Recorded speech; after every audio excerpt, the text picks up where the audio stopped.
Wednesday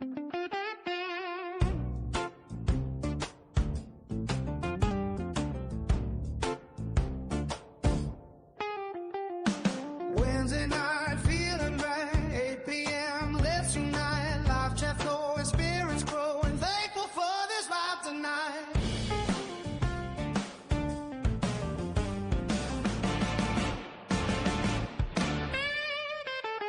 Gather round, my friends, it's time to share the light. Uncle Rick is here with tales that feel just right.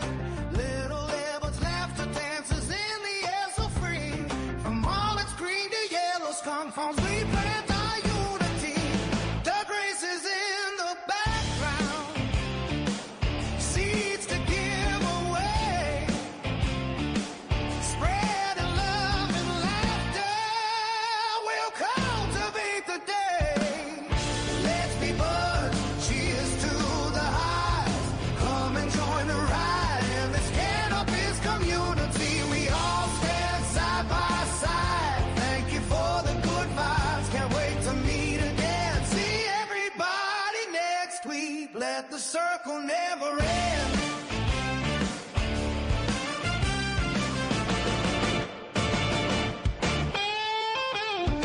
Dirt along coast by our side.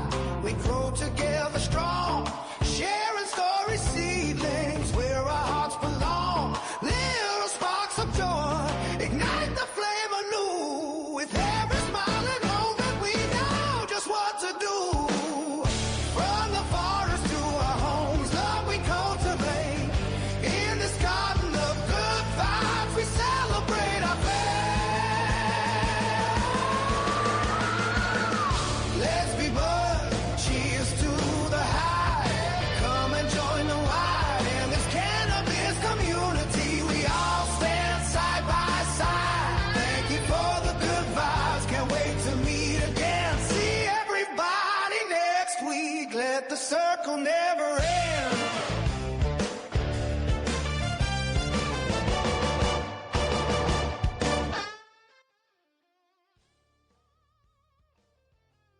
The Let's Be Buds show is for adults 21 plus only.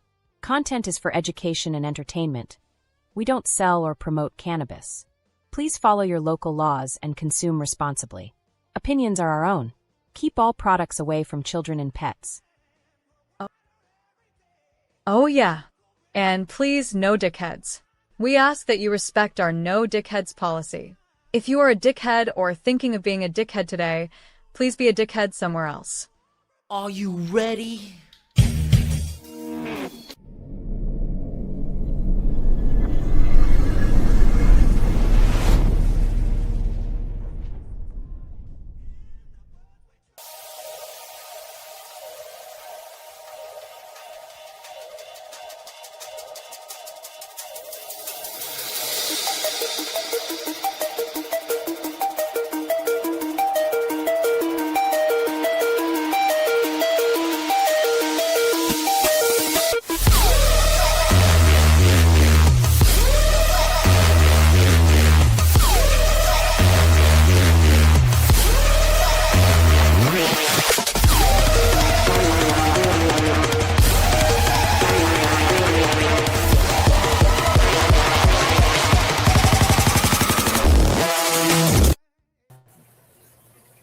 Hey, welcome to the show, everybody. Thank you, Dave, for that extended intro so I can attempt to finish my dinner here. Josh, so good to see you, my friend. You got all kinds of activity going on over in your ecosystem. Welcome, everybody in chat. So good to see you all. And all you early birds, all you got to do is just say hi in chat, and that will get you a duck in the race to win a 32-ounce bottle of Lost Coast Plant Therapy. Miranda is having some technical difficulties. Hopefully she'll figure that out and be able to join us later. Tonight is Show Your Grow. So, Dave, could I maybe get you to please put the StreamYard invitation in chat? And now, do I have to pin it? No, you have to pin it, I believe. And anybody wants to come up and show us their grow, you're more than welcome. Of course, we'll get a Josh show, and I've got a video of my what's going on outdoors. And Joel Scott, I saw you in chat, and so I'll be featuring your genetics growing outdoors, and I'll take you for a little tour of my tent here too. So good luck, everybody. Good luck, and oh my Right goodness. on. Here I am on. I have no notes ready. No nothing. Yeah. Josh, you got new fish in the pond? Oh, Joel, I just mentioned your name, my friend. Yeah. Just mentioned your name. Good luck, sir. That'll be the first Wednesday of the month. A chance to win a 32-ounce bottle of Lost Coast Plant Therapy and some really cool merch. So, where do we?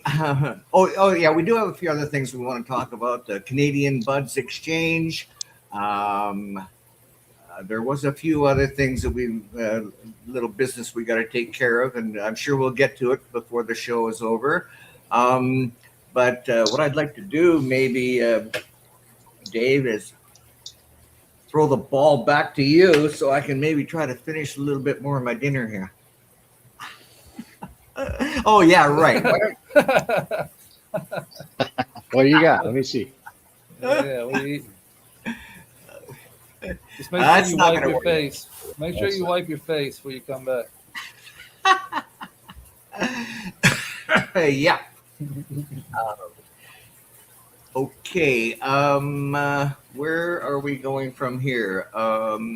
Actually, yeah. Please, if you want to show your grow, hit that invitation. Joel, you've been with us before. Is it? If you feel like jumping on, you don't have to show your you don't have to be on camera, but if you want to show us what. And by the way, anybody, if all you want to do is simply, come on, spit it out. Oh yeah, just come on, and maybe if you don't want to show your grow, but you have some Instagram pictures or video that you'd like to share with us and talk us through, just so we know what's going on. So, Did you get it okay. figured, Josh? Which one you got muted? Say something, Josh. Can you hear me? I can, yeah. I'm going to switch over. I'll be right back. All right. What is? Oh, was he in his garden or? I'm not sure where he's at.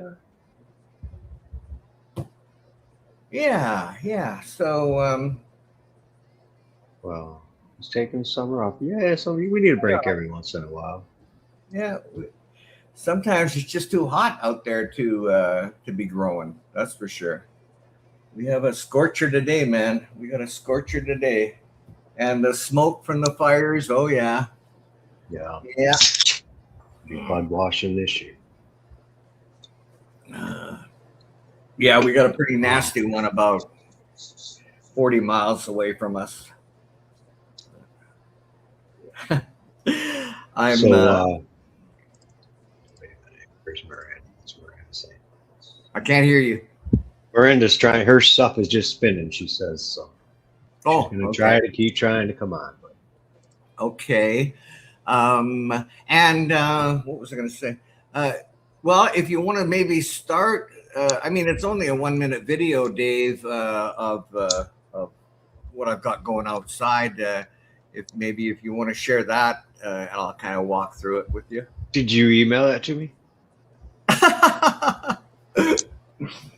I guess that would have helped, eh? Yeah, it may. I can't Yeah. remember. I can't It's all remember. good. It I sounds don't like have another it, so you technical must not thing that have. AI was supposed to deal with or something. I'll bet you. No, I'll bet you I didn't. I can guarantee you did, buddy. I don't Oh, see okay. it. So Uh, that's all right. oh, geez. I had one of my outdoor greenhouse, but I can't get my phone to connect to my computer to get it sent. So we're just Oh. batting 1,000 tonight. Okay, well, if you'll bear with me. I'll make a pathetic attempt to send it to you. All right. Well, we got it all night, so go ahead. Okay, I just don't want the dead space. I tell you what, Josh. Until we have some more. You locked me out. Who locked you out? Like my phone. Like I can't switch over. Yeah, for but some reason. The gods are against us tonight. I'm telling you. It says continue with. Are you? Good to see you, Roger. Are you in your grow right now? Yeah. Yeah. Okay. Well, maybe. How would it be if we started off with you? I know what I need to do. No, you go ahead. I can start with him if he can get his camera fixed. He's trying new headphones. Yeah. Introduce everybody. There we go.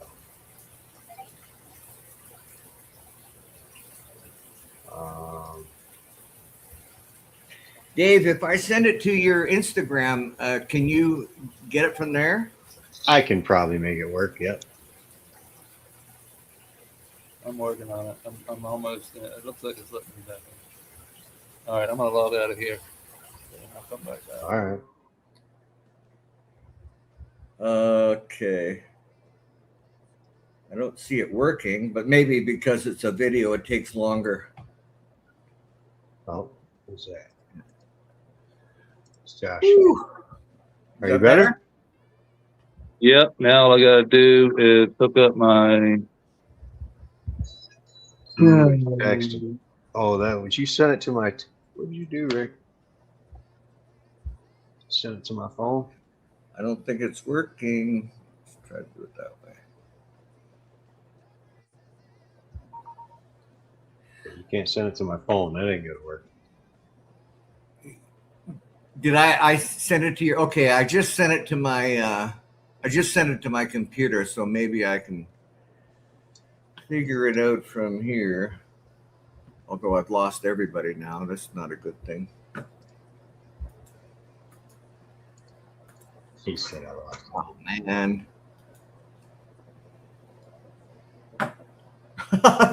Is it gonna be a technical difficulty kind of day to day? Yep. Because It looks like I it. had all our seed sponsors damn. on a wheel, and Okay, Kicking yeah. me out. So one thing that's I got a few questions for you, Josh. But one thing that just jumped up was you found a millipede in your garden this week. Oh, we lost them. Okay, I gotta. yeah. He What had a happened? big old centipede. He had a big old centipede. I remember that. Yeah. Oh shit. Hey, bees. Can Good you hear to us see you. now, Josh? Josh, are you out there? We're looking at something. Okay. All right. Can you hear me?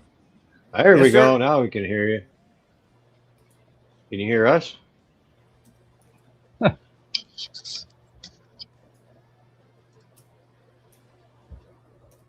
you hear us now? Can you hear? I can't hear nobody.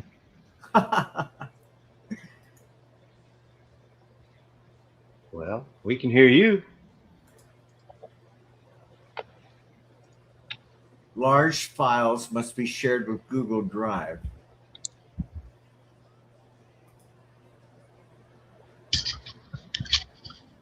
Your file is larger than. Fuck, it's a minute video, man. Come on. Okay, I'm gonna send this, Dave. I don't know if it's gonna work. Well, send Someone it anyway. needs See what happens. Share. I can't hear nobody. I don't know if you can hear me, but I can't hear Yeah. nobody. I gotta leave and come back. All right, leave and come back. Yep, I can hear you. Oh shit! Got Rick on the big screen. Oh. Okay, so I don't know. I just tried to send it to you, Dave. All right. There. Well, hang on. Let me try to get Josh. Can you hear us now? Yeah. All right. What a piece of shit. Well, Yeah, I was there we curious. go. I was curious, Josh. Can you still hear us? Yeah. Yeah, you found a millipede in your garden last week. Yeah, I did. Yeah, and I was just curious. Like, did it find its way in there, or do you think it was created in your garden? It was probably in the IMO, I'm assuming, or it was probably already in here. I don't know. Like, it didn't show up until, I added the IMO that I had in this tub over here. Yeah. I haven't looked in here in a minute, but yeah, I transferred all that over into here and mixed it with some APSU super soil. And then I fed it a little bit. And then, you should have seen the roly-polies just, they love the worms and the roly-polies.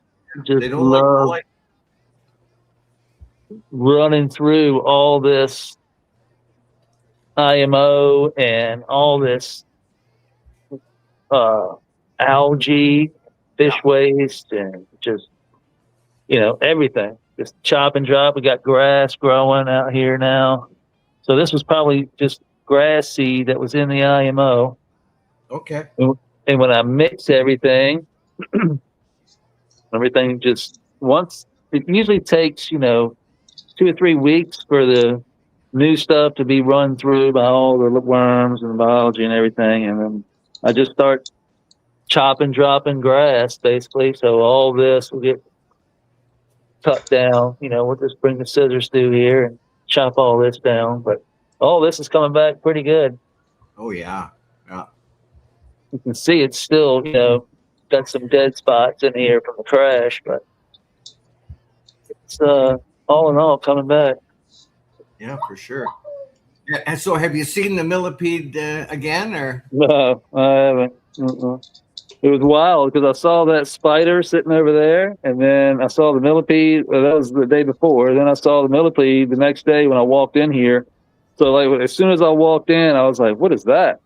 And I walked over, and I was like, "Oh shit, I got to get that on camera." And then the next day, I walked in, I looked around, and I came over to here, and I was like, "Oh my god!" I was like, "Look how I got to get that on camera." I was like, "This thing was just creeping right through here." By the time I got the camera on, it was creeping over through here, and I was just like, Jesus, that thing is a monster. Oh, yeah, it's massive. A giant American millipede. Cool. Yeah, it was pretty cool to see. But yeah, we got some new minnows. We got our plants over here looking great. Looking real good. This is just nothing but water and APSU super soil. We've got this spinach growing here. We got cucumbers right here. Mm-hmm. I got the squash over here. The tomato, I came in here just a few minutes ago before the show, and I looked at the tomato plant, and I was like, oh, shit. And it completely busted. Yeah, there you go. It snapped right down here. Oh, wow. I had that stick up, but the stick won't enough, and it just crashed on me. So I don't think this tomato is going to produce any tomatoes anyway. It really didn't don't. look like it was that heavy. I guess maybe just a weak vine or something. Eh? Yeah, it's just doing what a tomato does. I don't know what type it is. It could be one of those big, long, lanky ass freaking tomato types, that need to be strung up. And I didn't know what it was. I took a chance on it. My wife brought it home from the studio, and she was like, "Somebody gave me this. Put it in the grow." And I was like, "Okay." I just put soil in here, so I was like, "Fuck it, stick it in here." It was in a pot. It was only, yay tall. So I stuck it in here, and of course it's got crazy, but it was in the wrong light cycle. And then we switched. We're on 16 hours now. So now that we're on 16, you can see that it's grown tremendously. And it puts off these flowers, but the flowers, we might have a tomato there. I think we got a tomato there. Whoa. Breaking news. Breaking news. That's my first time looking at that. Yeah, that's a tomato. So nothing on that one, but that one's got a tomato on it. And there was some more down here. No, nothing on that one. Oh, yeah, there's one. There's a tomato. Okay. Well, we might have just saved its life, because I was getting ready to do some chopping. We got... Yeah, you got new fishies? Yeah, these are bullhead minnows. These are bait minnows from the bait and tackle shop. I got 24 of them. We lost 4 of them. Oh, look, and there's Shiner running with them now. Shiner's running with the pack. Ha ha, funny. Shiner Jr. is running in the pack. That's cool. But, yeah, they'll eat up all this algae and just get the system starting to cycle a little bit more fish waste. That was the stick we had propped up on the tomato plant, and I just threw it in the pond. Mm-hmm. So I do have the grass, wheatgrass growing pretty well. I haven't seen any, I had parsley, thrown some parsley seeds down. I haven't seen any parsley. I do see some dill. See some dill right here. Yeah. And then I see we got the basil there, but I also see the sage plant too. So I see the sage coming. Okay.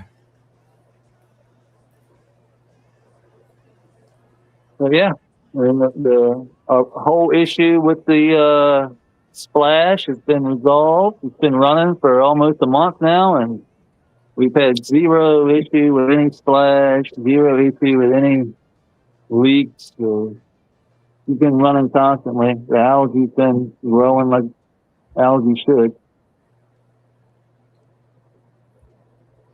And Well, yeah, I respect your persistence there, buddy. It took a minute to figure out the leaks and all that stuff, but good to see you got it going. Yeah. It really it's really about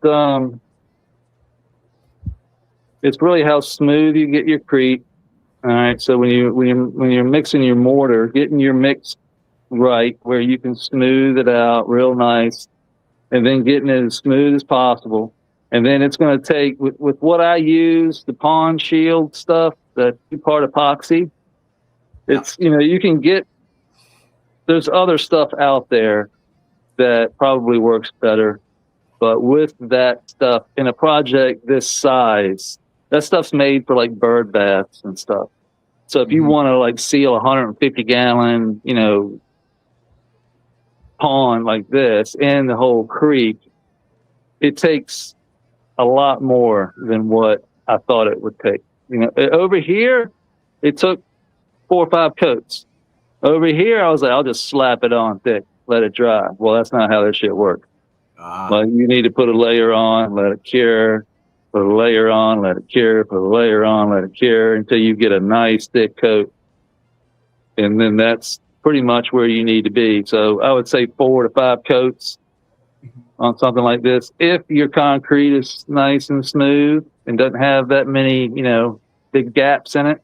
If you've got gaps, like any type of holes or anything in your crete, when it dries, it contracts a little bit and it exposes all those holes. And you know how water loves holes. Yeah.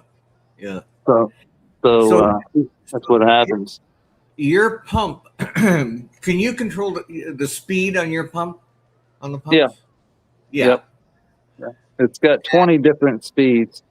Uh-huh. Yeah. It's a saltwater aquarium pump. You can use it for anything you want, but it's made for saltwater aquariums. And it's made move like, I don't know, 1,200, maybe 1,500 gallons a minute. Mm-hmm. On its lowest setting, but it's, you can set it, it's on 1. I've got a piece of tape covering up the piece of glass there that puts off that light. But yeah, you just hit up and down. It's got a wave motion, so you can actually put it to where it'll pulsate. So it'll whoop, whoop, whoop, whoop, whoop, and create this kind of wave action in your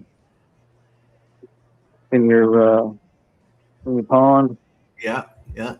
So I got the same style over there in that pond, just a little bit smaller.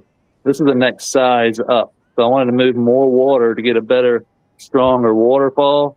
And I knew I was going to need some power to get all the way up to the top of the mountain and to still get the force I need to, get a heavy flow. Yeah, yeah. And it works out for that's setting 1. If I go up any higher, I mean, it's strong. Like there's no way I could. If I put it on 20, it would freaking blast through there. Okay, yeah. And what challenges now that you've added the second pond? What challenges have you faced regarding temperature, humidity, VPD, all that good stuff? Nothing really. I added that one dehumidifier back there. Yeah. And other than that, other than having to, dump that bucket out, it really, and even when I don't have it turned on, I mean, it's like right now in veg, my temperature in here is like 81 degrees, I think it was. But right now it's been pouring rain here all day. And yesterday rained all day. Today rain all day. It's 82 degrees in here right now. And the humidity, I think, was around 65-ish, 66-ish. So the VPD was like about 1.3-ish. Yeah, that's good. That's so really good. It was, yeah, it's dialed in. The fans, I have fans pretty much low, high. I got them in the back there blowing the Monstera. I got them over here. I got this one here. It's turned off right now because we're standing here, but normally that one's blowing through here. And everything gets, even with that one turned off, we still get, you can see it jiggling every once in a while. The plant will just move. That tells me, I've got good airflow in here. Yeah. So that's important. But you can see like the lucky bamboo flowing back there. They're all fluttering. Yeah. Yeah, the bush. Oh yeah. Yeah, no, that's perfect. So these look pretty good. I was really happy. Just a little over a week, eh? Yeah, we're day 8. Yeah, but that's not from seed. That's from putting it in here. So from seed, you're probably looking at add another 8 days. So you're looking at probably 16 days from me putting the seed down in that soil and popping them, and then I transferred them over into here 8 days ago. That particular one is like I see these the internodal spacing is really quite tight on that other one that you just that one's nice too.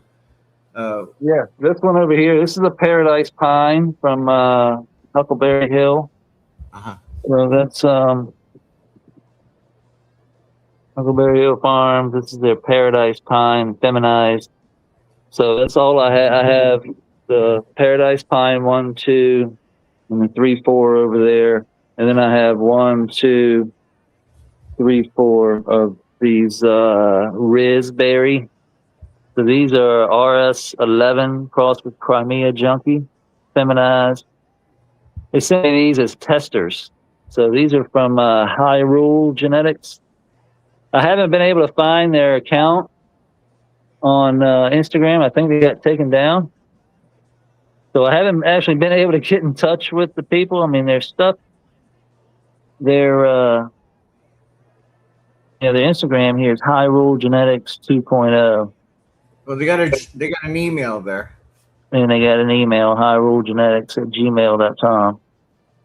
Looks like they're out of Nevada. Cool. But yeah, they sent me these about, I don't know, a year ago or so.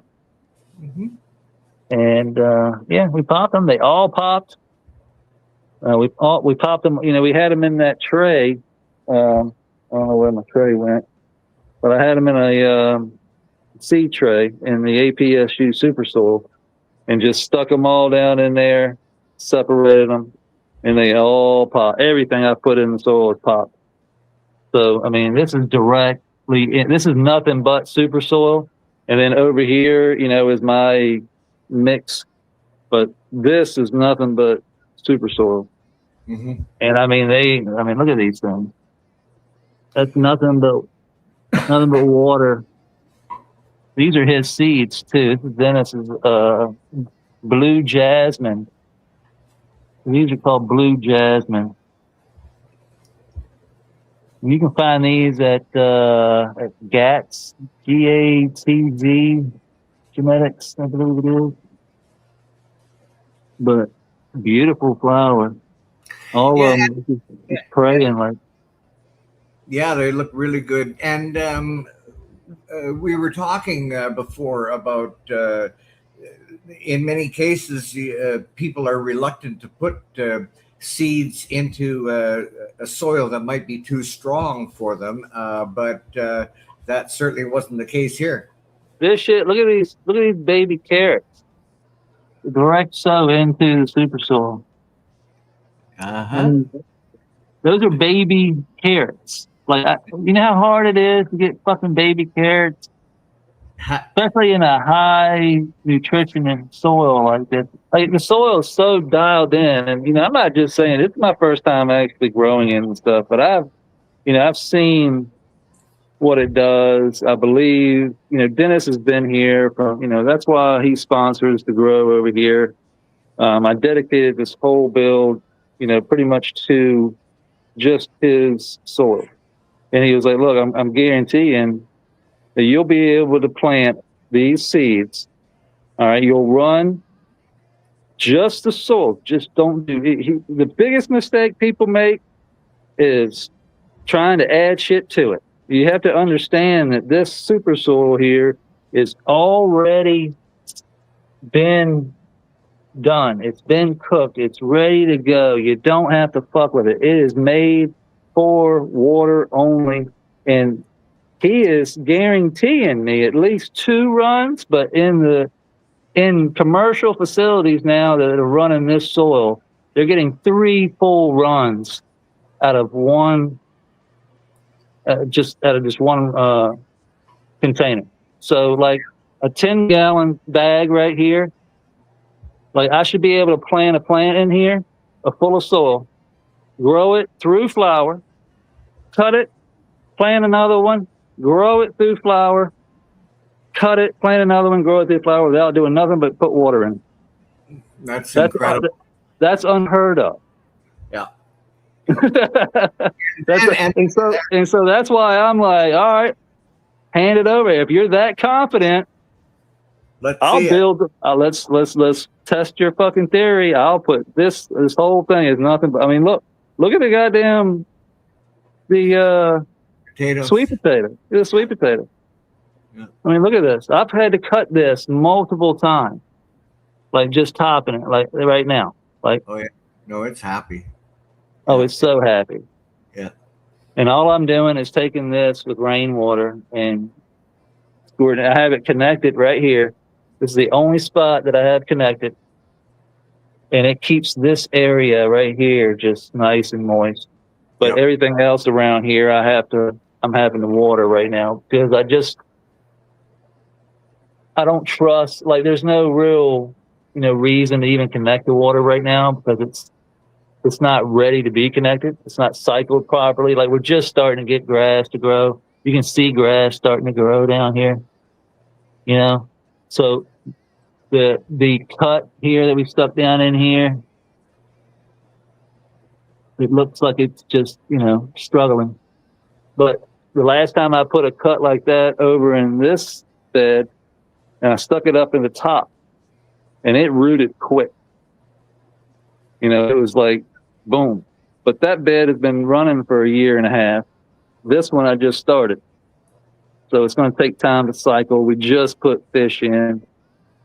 So the more roots we get into this system, the more algae we build up, the more snails we get, the shrimp are on the way. Yeah. Everything else is going to be running off this super soil that we put in. And then we're going to connect. And the only reason we're connecting is for the moisture. So we're going to be wicking that moisture up into the garden, just giving us this line, a moisture line, basically. So like here, it keeps like right through here moist. But up around the edge of the wall here, I have to maintain with the wand. But as the roots develop, then they will they'll transport the water even further. Exactly. Once I get the grass growing and all the spinach and all the different types of grow, definitely I got some diachondra grass growing here. Once I get this kind of almost like a mat of roots almost, but different species of roots. Like I don't want all diachondra and all wheatgrass. I want spinach, wheatgrass, diachondra. I want, the sweet potato roots. I want the cannabis roots. I want the creekgrass roots, right here. But I want to connect in certain points. So I want to connect here. I'll just throw some sand and silt up over the wall, put a rock, so to speak, maybe put a rock right here, and then build on top of that rock. Yeah. And then just throw some sand and silt and just connect it right into here. Bring the soil up, connect. It'll wick water right into the soil and create us a little pocket here where that water is being wicked. And wherever we create that pocket is where those roots are going to run to. So the roots always go to the water. That's one thing I've noticed, is especially over here, they always run to the creek wall. Everything I cut, when I dig down a little bit, everything's going this way. Because the closer you get to this side of the wall, the less moisture you get. So, of course, the roots aren't really growing this way. But I get a lot of, activity over here from critters and stuff. But most of the roots I see are just going this way, to the water. Okay, so did you introduce the critters to this area, or did it come in the soil?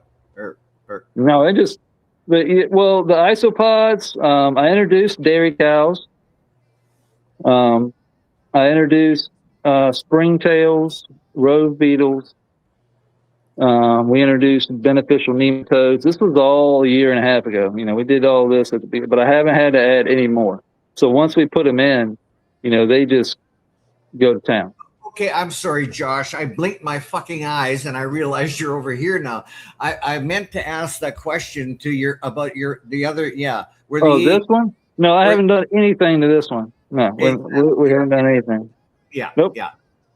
But and again, that's part of your science project. They're going to come over here. I mean, that's just the beginning. I have seen some earwigs now. I lifted up this bag and I saw an earwig under there. I don't see anything right now, but yeah, I did see an earwig. And I got this bag sitting here just as an experiment because I had this little bit of soil, super soil left over. And I had these 2 raspberries left over that I'm not supposed to have. So I just stuck them down in there and just going to keep it watered. And we got grass roots on board, so I just hung these up. So I just hung grass roots, living soil bags, and the Soil Life grass roots. They build basically living soil bags. Okay. That are designed for microbes. Mm-hmm. And it's got this plastic lining in it. And if you haven't heard, most of us have heard of the grass root. But they got this plastic lining that holds moisture. And then down here at the bottom, right here, that liner stops, and all this is breathable fabric. So you fill your pot up. These are great for indoors because it gives you that breathable space here. You just fill them up with soil. Dennis over at APSU, he was like, look, get you some of these 10 gallons. Put some of that super soil in it, put your plant in it, set it in the bed, and watch the difference. And he was like, I guarantee you see a difference. He's like, this bed here, And I know it's going to outperform that bed over there. I mean, that bed's been 6 runs, and I haven't amended. I haven't done anything. And this soil is basically made to, run multiple runs. And then is there going to come a point where you're going to just be adding amendments, or are you going to replace the soil? Yeah, no, he's like, you don't ever have to replace the soil. You buy it once, and then he's got amendments that you can just do. Like once you got flower and bloom booster right here, it's top dress tea, and he gets you a bag of this. You can amend with this. During your flower, he's got a veg bag. I already used the veg bag, but there's a veg bag you get, and then there's a bloom bag. So it's very simple. I mean, there's a recipe on the back, depending on the size of your bag, how much soil you have, depends on how much you need. I mean, he's got it all down to a science where you can just. Josh, what have you got going on in that labs jar? It kind of looks a little scary. Yeah, that's not something you want to go drinking. I left the curd in, and then I added some purple non-zom for bacteria and some molasses. And it's EM1, but I left the curd in, and I know you're not supposed to do that. You're not supposed to do that. But all I was doing was kind of making a fly trap, and I'm catching gnats. Okay. And I'm just kind of seeing what happens to that curd, because it's changing all different types of colors right now. So it's going up to this purple and a yellowish, and it's got all kinds of crazy colors going on down there right now. And really, come on, give it a try, Josh. Come on, be brave. It does smell kind of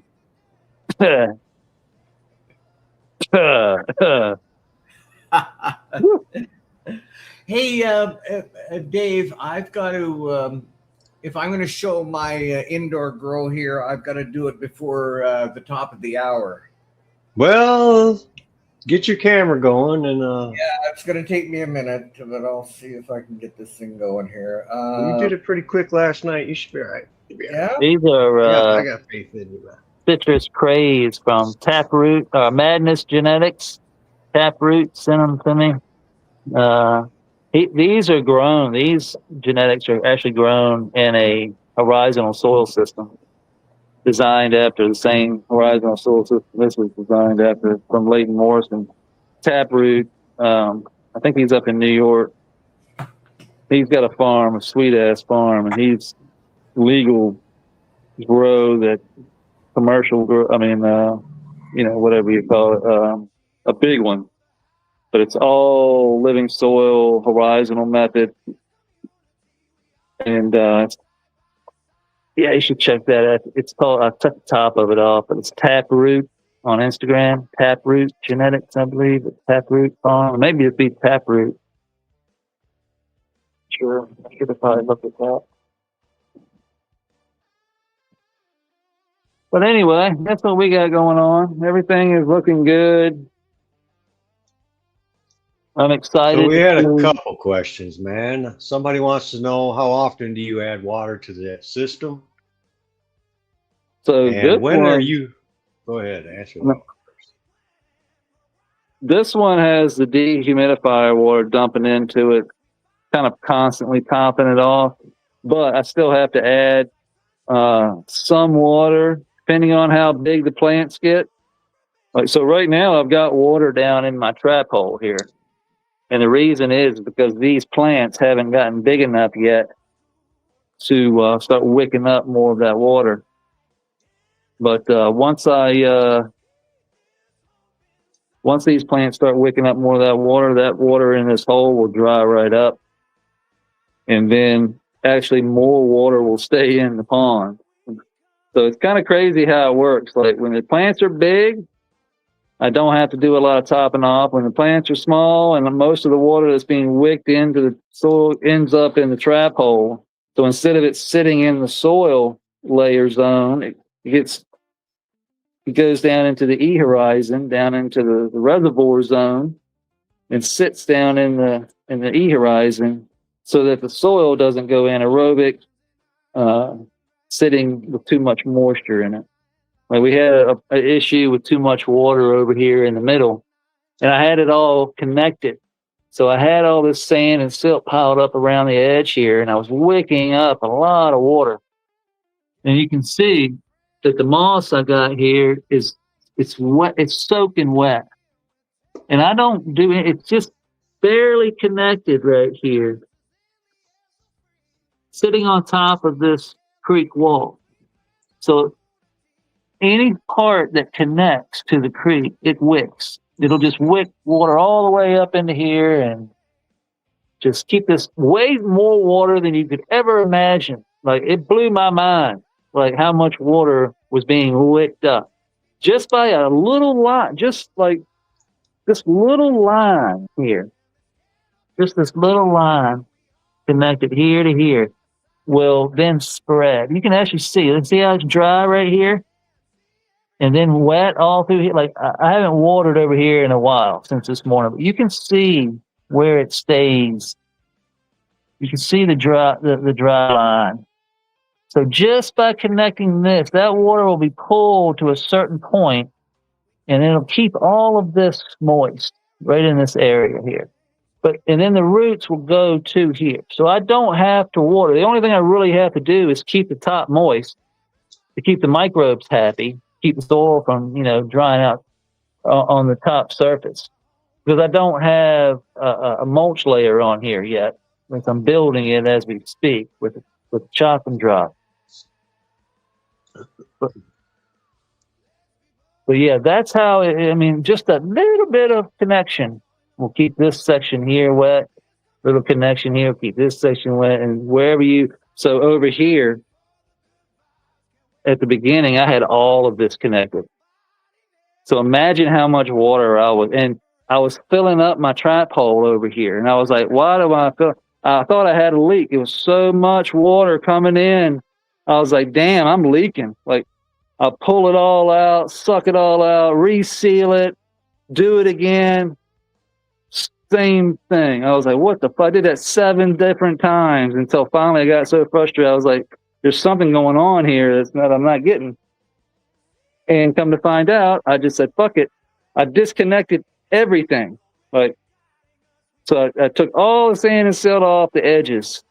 Okay? Sucked all the water out with a shot vac. Took all the sand and silt off. Just put sand and silt in the creek, but I left it off the edges, all of it. And I didn't get water in the hole. And then I added a little bit here and a little bit there. I didn't get any water. And then I added a little bit more, didn't get it. And I added a little bit more, boom, I started getting water. And I was like, okay, that's my regulator. I removed it, didn't see any more water. I removed it over there, still no water. I put it back, boom, water.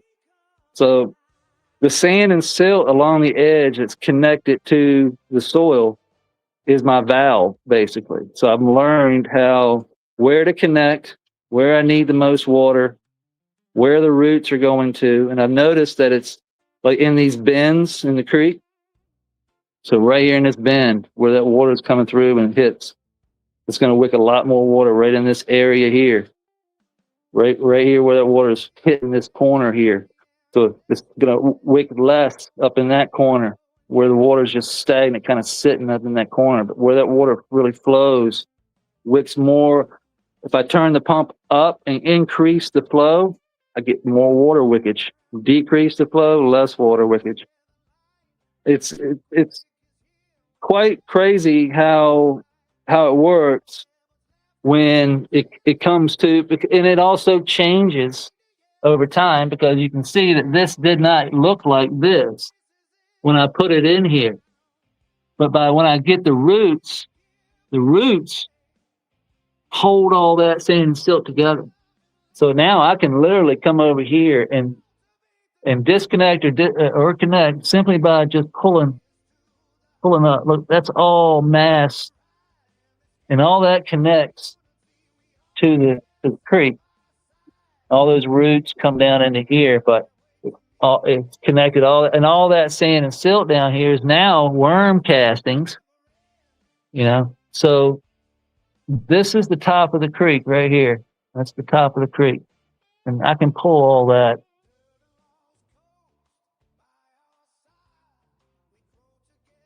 So if I sprinkle sand and silt right through here and connect this back, I'll start wicking water all through here. But I don't want to do that. Rick, are you okay? There we go. Hang on. There we go. Now we're good. But yeah, You just gotta turn your camera around. Oh man, that was hard. That was hard to do. Okay, I gotta turn something off. Is he trying to show his row? Is that what he's trying to do? Well, Yeah, his lights go out in a few minutes, so. But he's got to turn his camera on. yeah, but I forget how. Click on the screen. Edit name.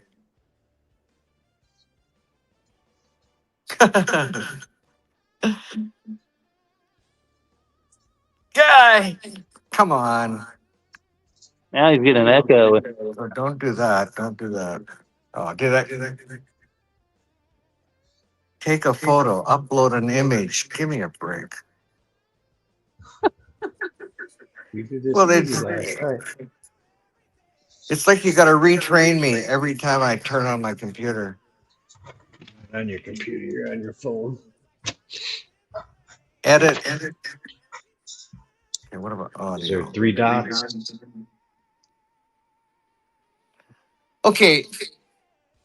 No, nothing's gonna work.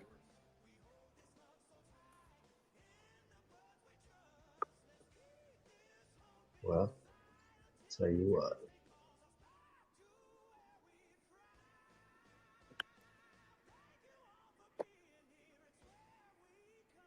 How'd you do? Did you get it? Somebody else wants to know, Josh, when are we going to see some frogs and toads? Hey, don't bullshit me, Dave. It's you that wants to know that. Oh, it was actually Haas Farms right here. Look at that. He wants to know when. Frogs and toads are. Good to see you, Josh. Frogs and toads are crazy. Maybe some snakes. I'm getting. Well, you've had lizards in there. Am I getting a feedback? Yeah, it's Rick. I'm hearing myself twice. I don't know how to do this, man.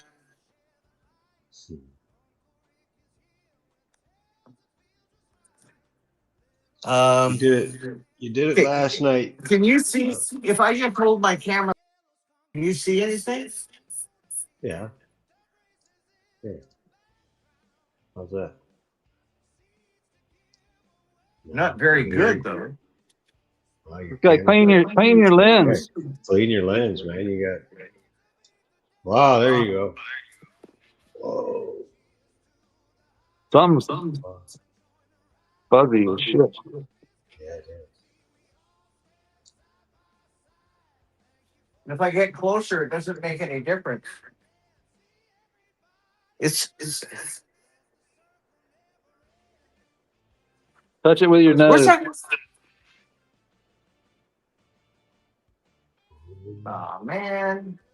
Man, it was a nice try.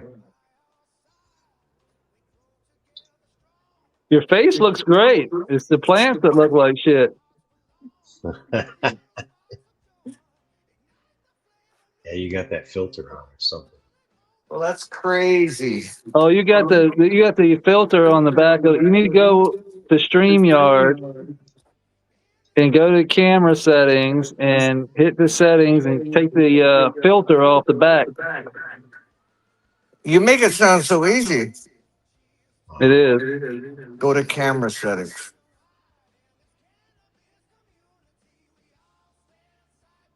Where's that music coming from? No music on our end.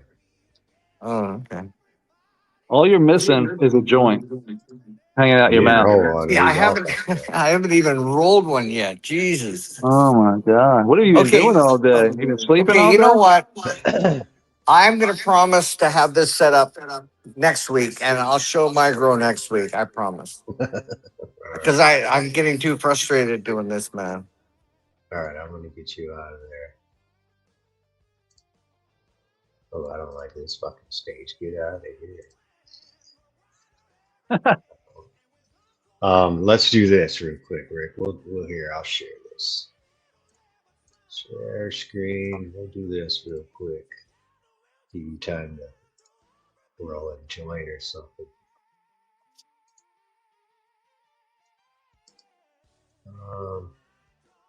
Let's go here. Here's your frog. So, You hear that frog? here, let's watch this. Y'all wanted a frog. This is Rick's Outdoor, I'm assuming, Rick? You're muted, buddy.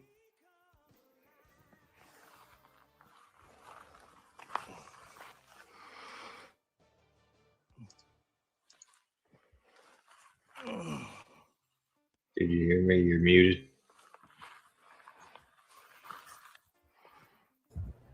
There you Okay. go. Now this one here. Okay, I tried to Hang get it. on. You want me to start it over? So you here? Let me start that over so you can narrate. There we go. Okay, so these are all from Joel Scott. These are his Cinco de Mayo, which is I know it was across from something he got from Hillbilly Herb. Joel, maybe you could tell us in chat what's going on here.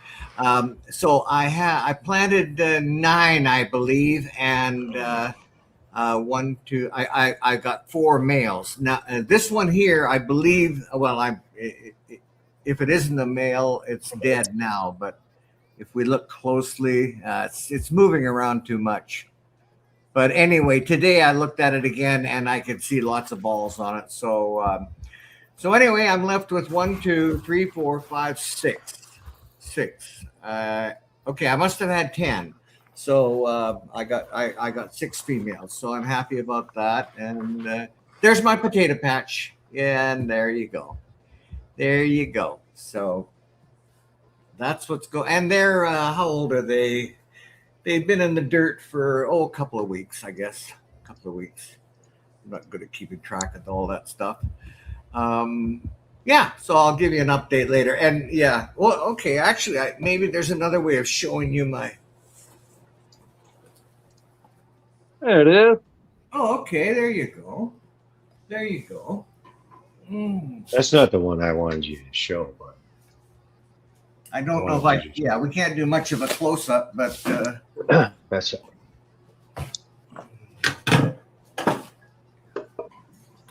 Are you you got a drip system for those, or are you hand watering? I'm hand watering, and the water comes from my basement, and I got 9 3-gallon pots in there that I am hand watering.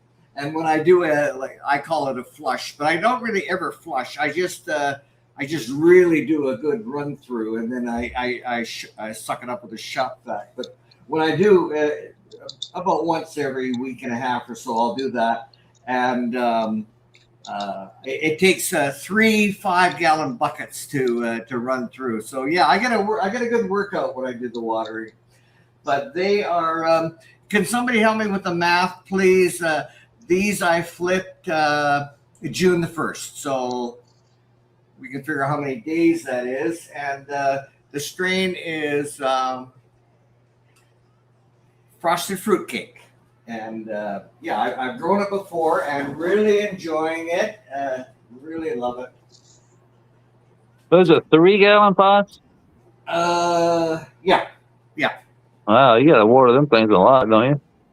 Yeah, well, it's just about a 5-gallon every day or 2, and then, like I said, about 3 5-gallons when I do my flush.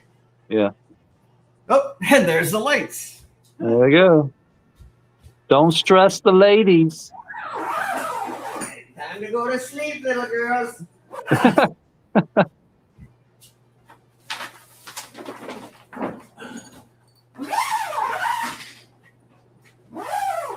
Okay, we got it in. Wasn't quite like I had planned, but we got it in.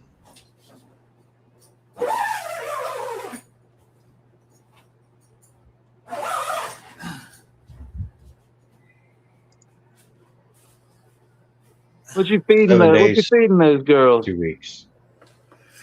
Okay, so I have they're growing in cocoa, and I have been feeding them for years, for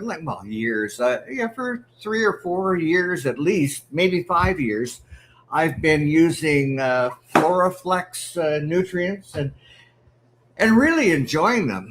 I really find them effective and really good to dissolve and so on. And anyway, I had to order some more. A couple of weeks ago, I had to order some more, and I went to order it, and my regular supplier said that they're not selling it anymore, and that I don't know, they've developed a bad reputation in the industry, and of course it all went by me. I didn't realize it, so I called around to a couple of other suppliers, and it was just about, short of impossible to get my nutrients. So I thought, well, I have to change gears, and I decided to go with Advanced Nutrients. They have a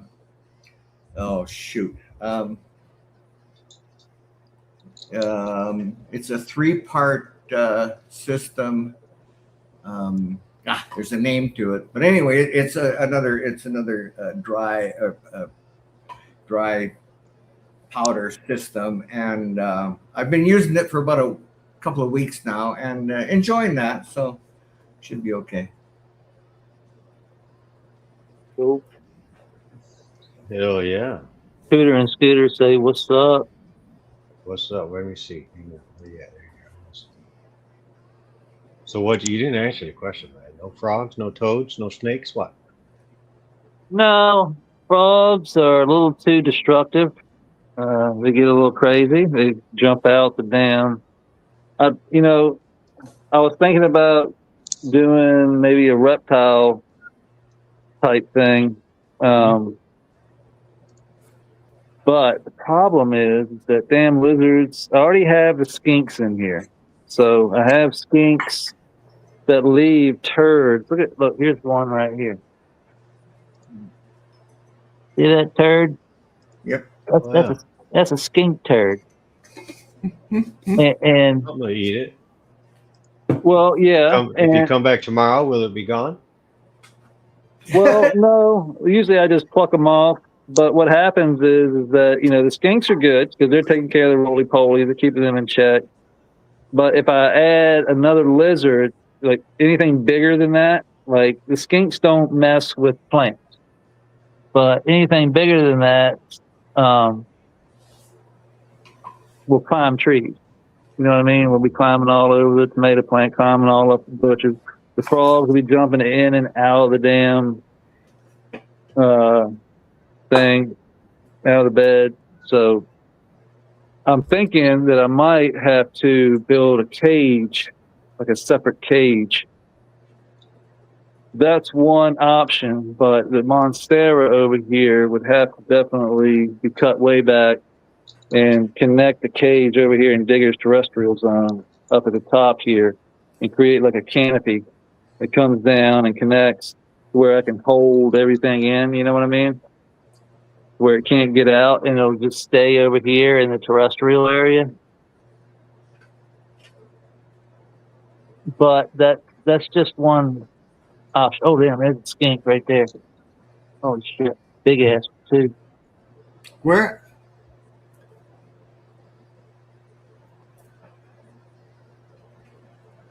Why can't I? There he is. All kinds of wildlife. Oh, yeah. Is you see him? Yeah. He's that purplish color, right? Yeah. I couldn't see. I just stuck the camera up in there. Oh, there's tons of them. I see baby ones. I rescued a baby out of the pond. Oh, wow. Yeah. He's lucky there won't no fish in there, because if there were fish in there, he'd have been gone. Yeah. That song play every time you open the door. Say what? The jungle. Does Welcome to the Jungle play every time you open the door when you walk? Yeah, pretty much.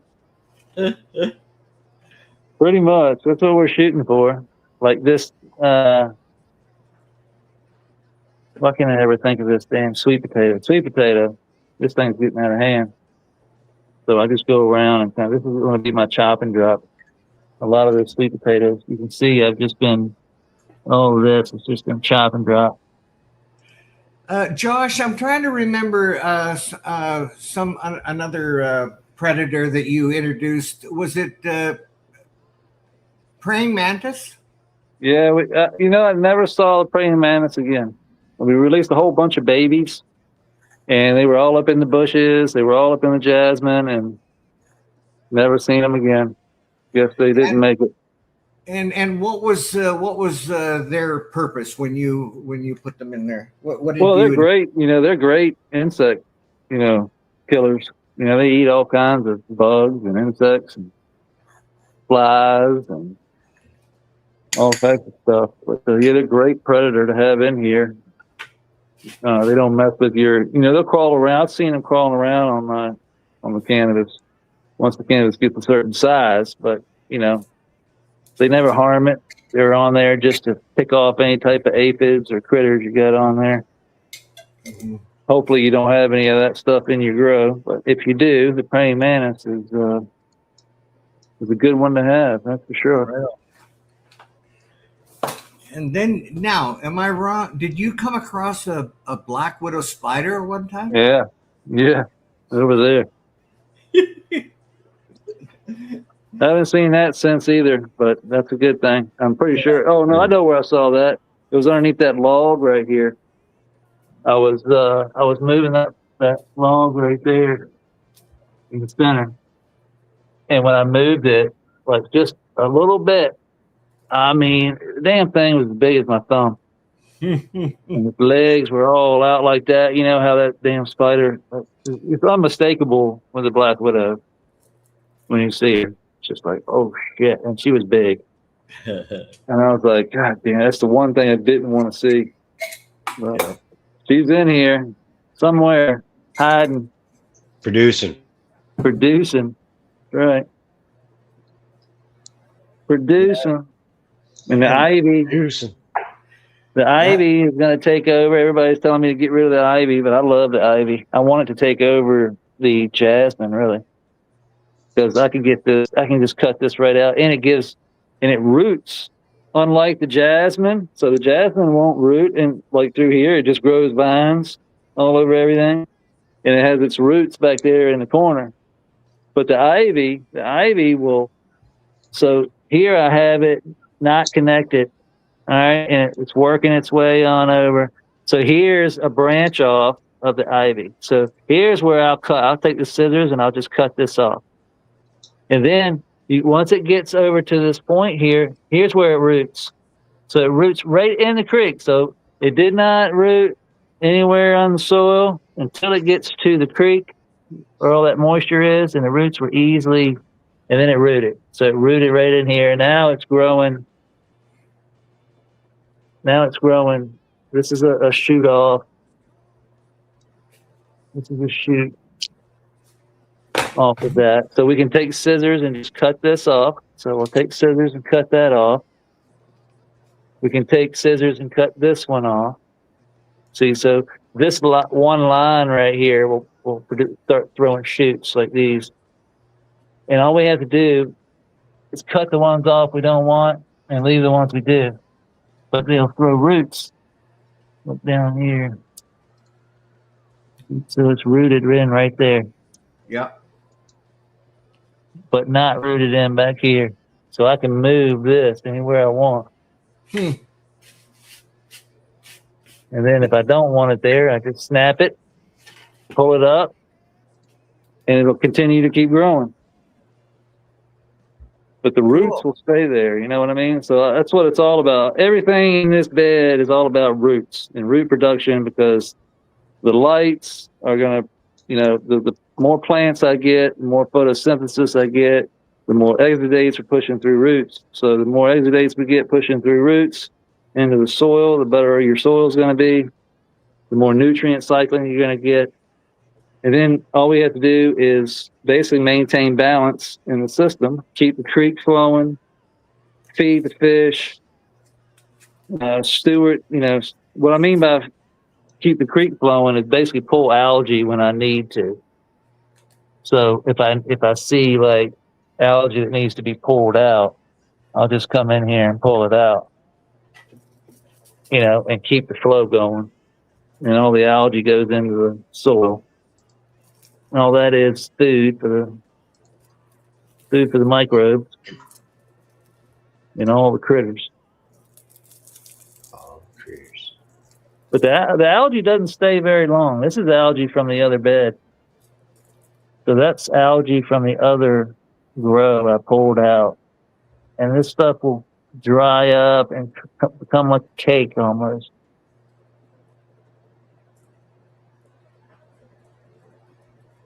When you put this under the microscope, this will glow red. And that's why my soil glows red so much when you put it on a scope. Like when you click it on, you'll get these little strands of red. And that's algae because I pull a lot of it out of, because a lot of that nutrient that's coming from the pond, from the turtles and the fish, are trapped in the algae because the algae is my filtration. So it's up to me to pull it and then place it where I want it. And that's how I kind of feed the soil. So this is a mat from the other. This is all algae right here. And why does it show up red under a microscope?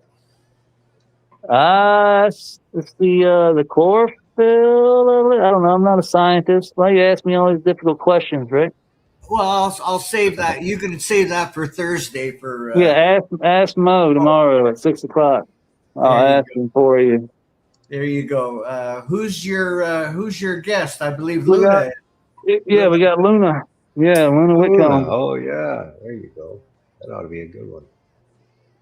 Yeah, we got Luna coming on tomorrow, and that should be fun. Luna's highly educated when it comes to the cannabis, and she's created this new IMO pile, and she's been working on this new setup of hers that she's been showcasing on Instagram. So she's going to show us what she's got going on, and it'll be a good time. We're going to check the scope out.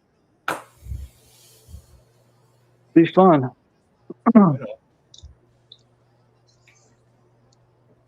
This guy here isn't looking too good.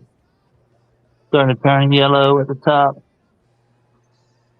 I wonder if we've got no roots yet. No roots yet. Did you put any? Did you put anything on the? Nope. On the stem to? Nope. Just cut it and put it down in the creek. Mm-hmm. I bet if I put it in the other one, it would probably root. But this grass here, this grass rooted. Mm-hmm. I don't want to pull it out because I actually feel good roots now. So, but yeah, that rooted. Some other grass down here is rooting and starting to grow. So it tells me it's starting to cycle. But now that I've got fish, and the fish are going to create the nitrate that we need out of the ammonia and the poo and all that shit that's flowing. Once they start shitting, all that shit's going to come down through here and get trapped in the algae, get wicked up in the sand and the silt, and provide food for all the plants, which is why everything over here looks so green around the creek's edge. Is that the worms have turned all that sand and silt into worm castings. You know, all the worms down here and the critters doing their job. And that's why they say shit runs downhill. Yeah, well, that over there used to look just like that. Same stuff. It looked just like that. And that's what happens to it. It'll be turned into nutrient-dense soil. Basically just worm castings that are just nutrient-rich with all the minerals and nutrients that were trapped in all that sand and silt. Just keeps getting run through and run through and run through. And then we have to add sand and silt to the edge. and that'll keep them happy. As long as we keep them happy, they'll keep coming back and keep aerating the edge of the creek. And as long as they aerate the edge of the creek, the water can flow properly. Everything doesn't turn into mud, suffocate, which is what happened last. You can see the grass is actually come all the way over here now, all the way over to the turtle now, where this just started in a little patch, just like over there in that little patch right there. It started right here in a little patch and spread. It spread all the way around the creek, and it's going to continue to spread all through there, and then it'll pop up. You can see it over here. It popped up all through there. It'll keep continuing to pop. Here's some right here coming on up. So it'll just start to spread, and we'll just have to pull it out as need be. These are all roots right here. So this is all root. Yeah. So that's what's cleaning the creek. So we just got to pull a lot of this algae that grows on the roots. So this will suffocate the roots. It can only handle, the root can only handle so much. So I have to come through and just pull the stuff out and keep it flowing properly. As long as it flows properly, we get good results, it seems. But then again, this is all an experiment, so it's not just about, growing good cannabis anymore. Yeah. It started off like that, but now it's more of like a science fair project that I'm kind of stewarding, like a living system that I'm really trying to. I know that if I balance this, everything else goes into balance. Yeah. So, that's the tricky part about it. And the pests go away. Once everything is in balance, the pests go away, the gnats go away, the flies go away. But as soon as everything gets out of balance, like when I crash the system, now I've gone through the fungus gnats again. I've gone through the flies again. I've gone through this cycle, all over again since I crashed. Huh. So, so that should tell you, like, just like a hurricane coming through, if you spent 2 years building a home, and then a hurricane comes through and takes it out, and overnight, it's going to take you a little time to recoup. And that's kind of what happened. I mean, I crashed the system. Now I had to start all over again, rebuild my biology in the creek. And once I did that, change the lights, of course. The lights are what crashed the system to begin with. So that's another big thing I've learned in an indoor ecosystem, is that lights control and the wavelength that the spectrum that you're using.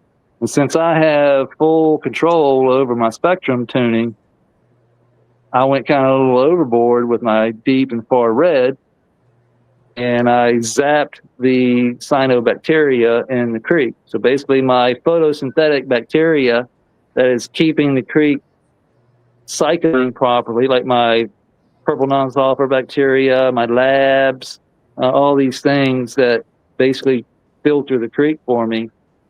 I took a fucking laser beam to them and just zapped them and killed all that shit off. And that set off a chain reaction. It didn't take a week for me to start seeing, dead grass, dead fish, dead shrimp. It was quick. And I was like, whoa, what the fuck? And it all stemmed from me playing with the lights.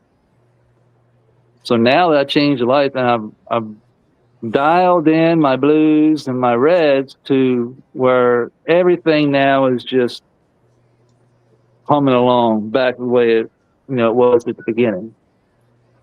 So I took my eye off the ball with the flower. Basically, I was focused in more on trying to force terpenes to the flower, and not realizing what I was doing was zapping the bacteria in my creek and basically crashing the system with the lights. So, and it makes perfect sense, once I thought about it, I was like, damn, these things do eat light. And if you feed them the wrong type of light, well, they're going to die. Makes sense, you know? Kind of like if you feed me poison, you're going to die, or I'm going to die. But yeah, I was basically poisoning them. That suffocates everything around the creek. So basically, I just cut the air off, and nothing could breathe. And once nothing can breathe, it's game over.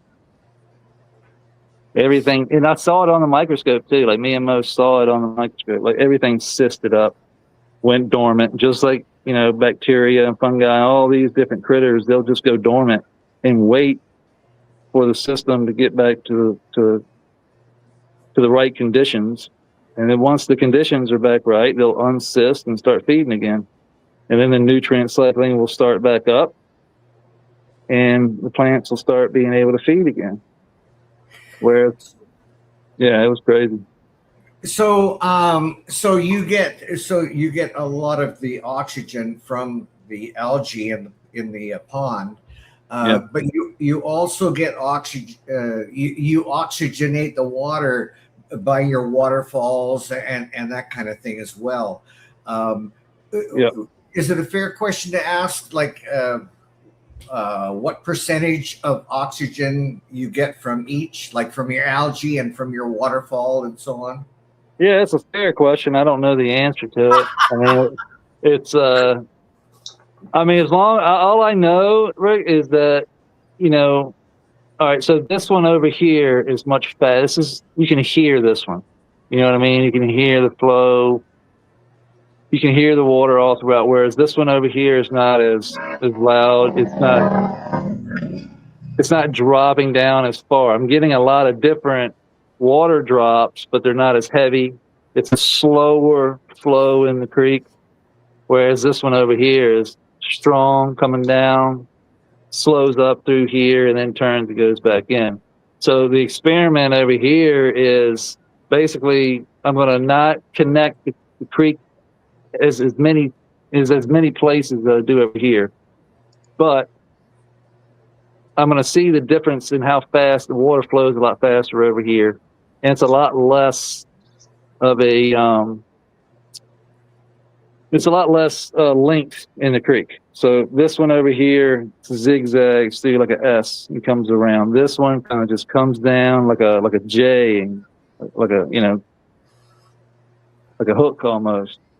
But it's let me see if I can ask another. It's twice as deep though. This one's twice as deep to give me that surface area that I need. You know what I mean? So that's what it's all about in the creek as far as filtration is surface area. Okay, another question. I don't know if it's a fair question. Don't know if you got the answer. Can you give too much oxygen to your water? I would say you could probably get oxygen toxicity. I don't know. That's a good question. I mean, I don't think you could do it with a waterfall. You know what I mean? Like, I mean, look how much oxygen is being generated in a real waterfall, like a stream, a natural flowing rapid or stream, and things go great around those. But yeah, I mean, I don't think so. Not in a system like this. No. It probably the only thing that you would want to take into consideration would be the pH and how much of a factor that might be in your system. Yeah, the pH I don't even worry about. I never even check the pH. And the reason I don't check the pH is because I know the pH is right, because I know everything's green. And if the pH is wrong, then the system's off. You know what I mean? I don't need to really check it. I can see it. You know, I could see it in my fish tanks. When I used to run saltwater fish tank, a freshwater fish tank, I can just see the plants let me know when something's off. And pH is just a number that you're looking at on a meter that's probably off anyway. You know, the meter is probably not giving you an exact number. And as long as you're in a range, you know,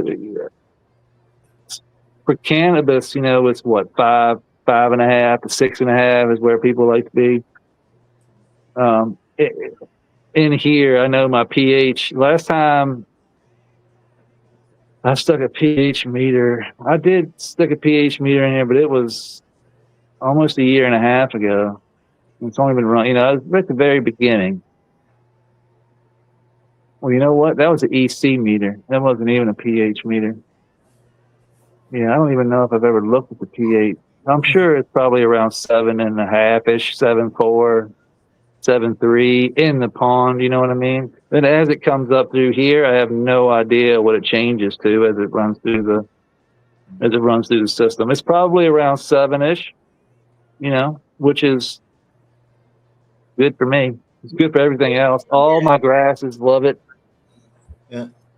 Hey, Dave, we were talking the other day about different meters and testers and stuff, and you suggested that, with AI and everything, there should be a meter. And what would we be able to do with that meter? I think you should be able to put it in any pot of soil you want and have the reading come out and tell me exactly what's in that soil at any given time. Well, that's out right now, but it's not for soil. It's for plant. And you can actually buy a meter right now where you can I could come over here and take this, snip it off, put it in the meter, close it up, and it'll tell me how much calcium is, how much nitrogen's in it. It'll tell me all the elements that are in there. And it's crazy. Like, the technology is coming to where you're going to be able to, with AI, you'll be able to take a soil sample and a leaf sample, and you're going to be able to tell you exactly how much calcium is in there, how much you're short. You'll be able to diagnose bacteria and fungi in your soil. You'll be able to, all right, this bacteria releases nitrogen, this bacteria releases zinc, this bacteria releases cobalt, this bacteria releases this element and this element.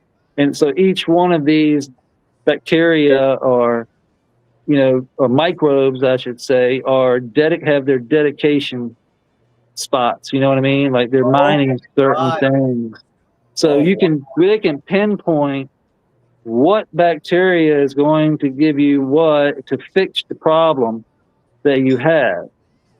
So I'm telling you, once they figure out how to unravel the protein, and then they can, once they figure out protein or proteins, it's going to be crazy how AI is going to work. This is an EC meter, so this tells me how strong your nutrient solution is, so to speak. So if you're going to stick this in a bucket of like JLF or something, it's going to tap it out.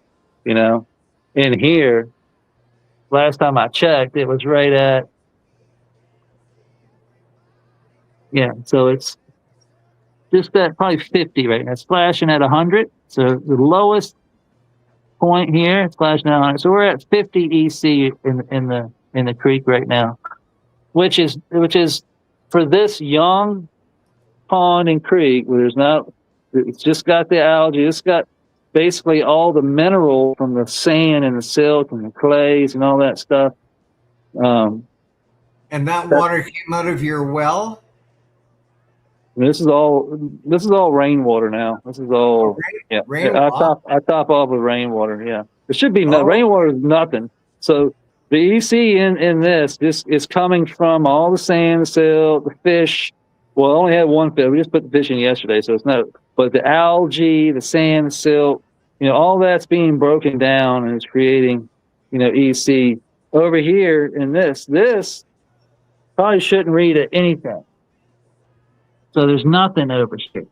Really? I would have thought the opposite. You would think the opposite, exactly. But it's the opposite of what you think. Huh. So, wow. Look at that. Look at that. Wow. So when I crashed the system, this was tapping at about 150.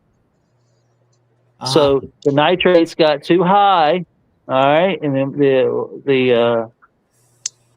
the gas exchange wasn't going on. So I was suffocating everything around the edge. The roots couldn't breathe, to make it simple. The algae disappeared. The roots shriveled up. Everything turned brown. Yeah. This was the best investment. Like, I haven't used the pH meter in forever, but I don't grow in a way that I need one. You know what I mean? Like people who grow with salts and grow with bottles, you should need it. You need a pH meter. You need to know what your pH of your water is before you feed, because if you don't, then you're fucking up. It's not going to be available to your plant. You know what I mean? Your pH needs to be right in order for it to be available to your plant. Yeah. The same with this. If I tap this out, look, I'll show you some strong shit. So here my fuck it bucket out here. This is my fuck it bucket. So this is a JLF bucket bucket. So this is going to tap the register. Look at that.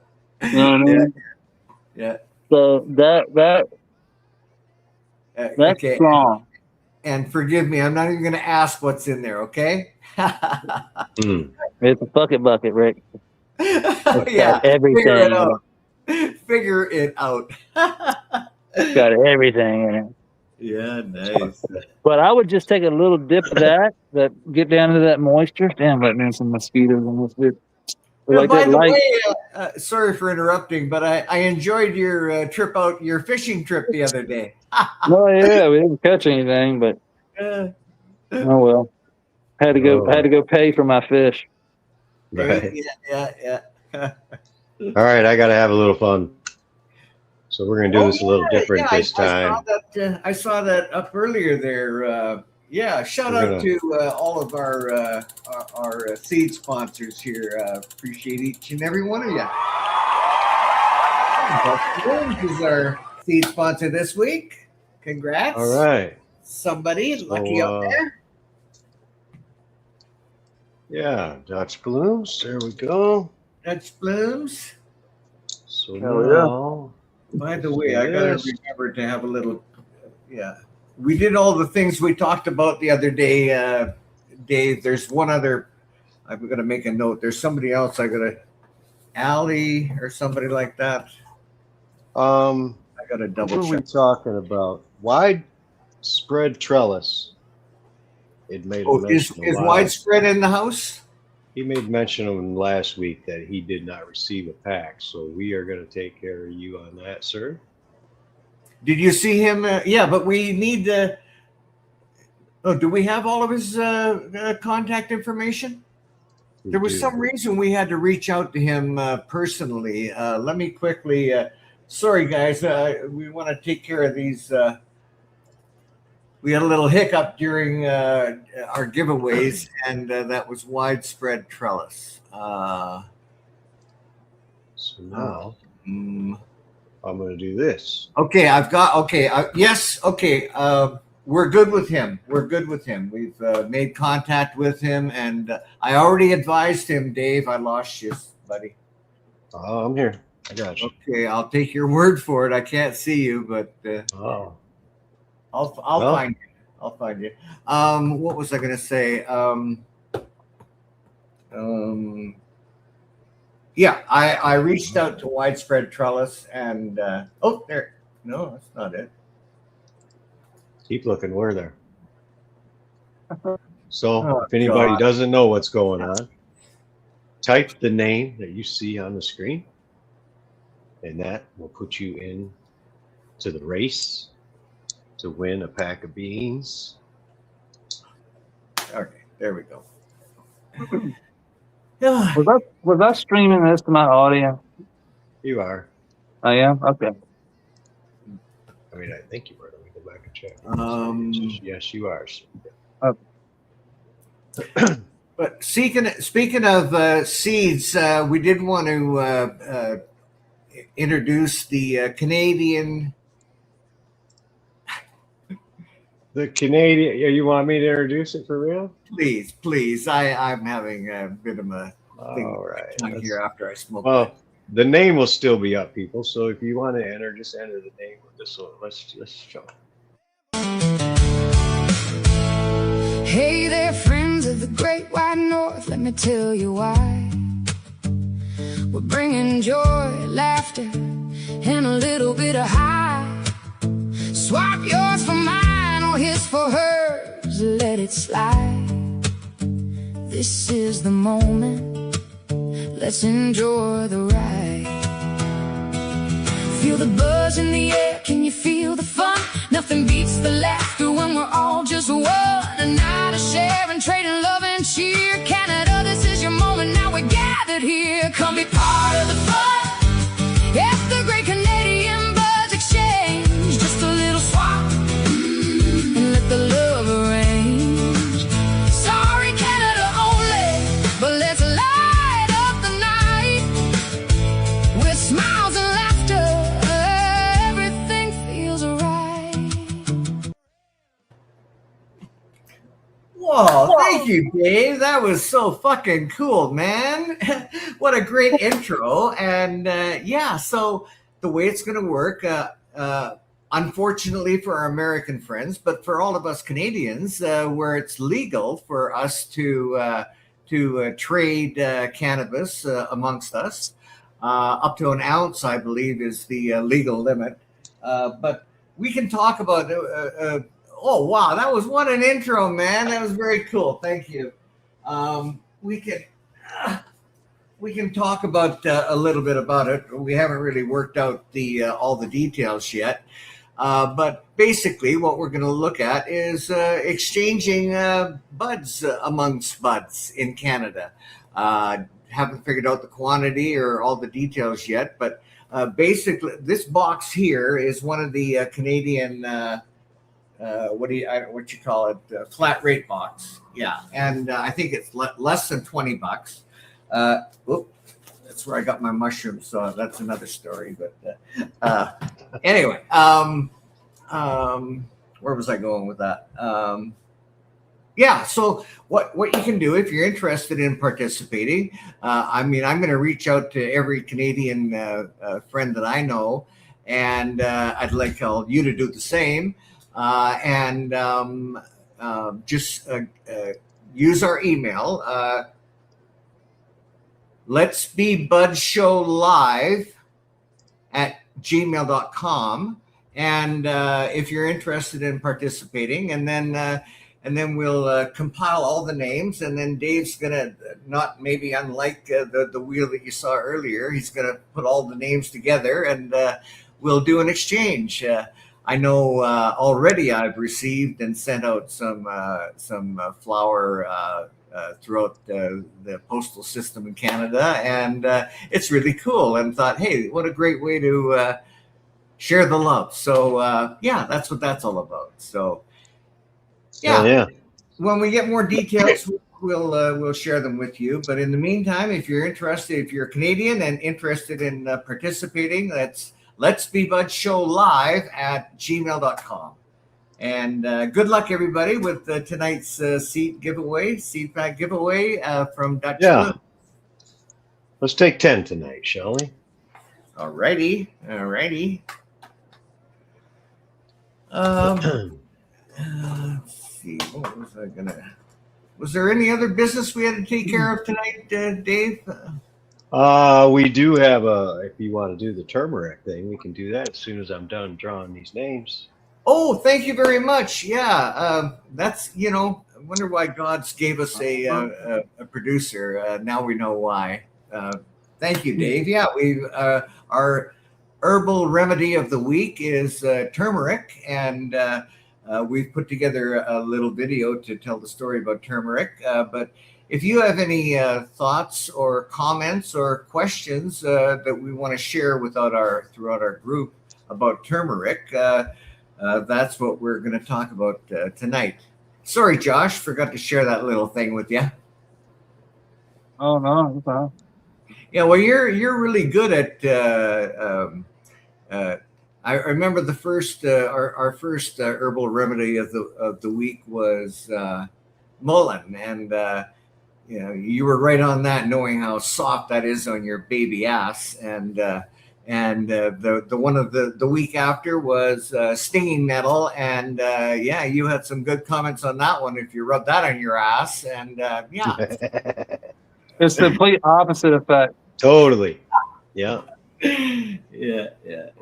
Those are the easy ones.